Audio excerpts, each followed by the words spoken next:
আজ আমরা চলে এসেছি পশ্চিমবঙ্গের পুরুলিয়া জেলার এক অপূর্ব প্রাকৃতিক সৌন্দর্যের রাজ্যে অযোধ্যা পাহাড়।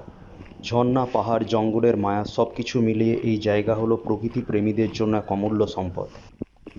আমরা এখন যে জায়গায় আছি, এই জায়গাটা অ্যাকচুয়ালি অযোধ্যা পাহাড় যাবার যে মেন রাস্তা আছে সেই দিকটা নয়, এটা অন্য একটা দিক, উল্টো দিক বলতে পারেন। এখানে অ্যাকচুয়ালি যারা গ্রামে আর কি থাকে এখানে আশেপাশে, তারা এখানকার এই বন থেকে খাবার মানে আর কি ছাগল গরুকে খাবার জন্য ঘাস ফাস ইত্যাদি এসে উপর থেকে নিয়ে আসে, আরও ডালপালা নিয়ে আসে।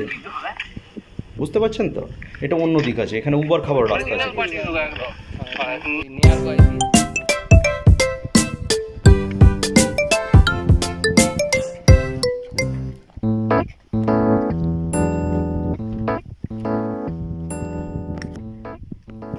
এটা সামনে থেকে দেখলে বিখ্যাত লাগবে, এত দূরে পাহাড়।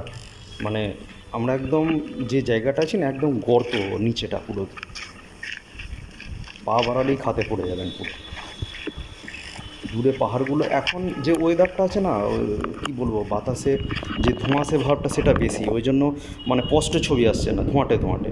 আবার এরম রোদটাও সেরম নেই, একটু হালকা মেঘলা মেঘলা আছে, ওই জন্য পুরো ক্লিয়ার যে দূরের যে ভিজিবিলিটি সেটা কিন্তু পাওয়া যাচ্ছে না এখন।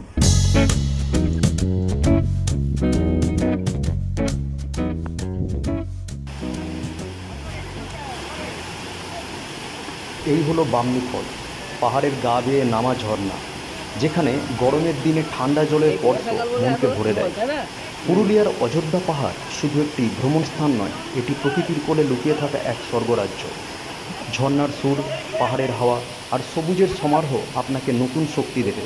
যদি ভিডিওটি ভালো লাগে তাহলে লাইক করুন, বন্ধুদের সঙ্গে শেয়ার করুন এবং অবশ্যই চ্যানেলটিকে সাবস্ক্রাইব করুন। দেখা হবে পরের ব্লগে।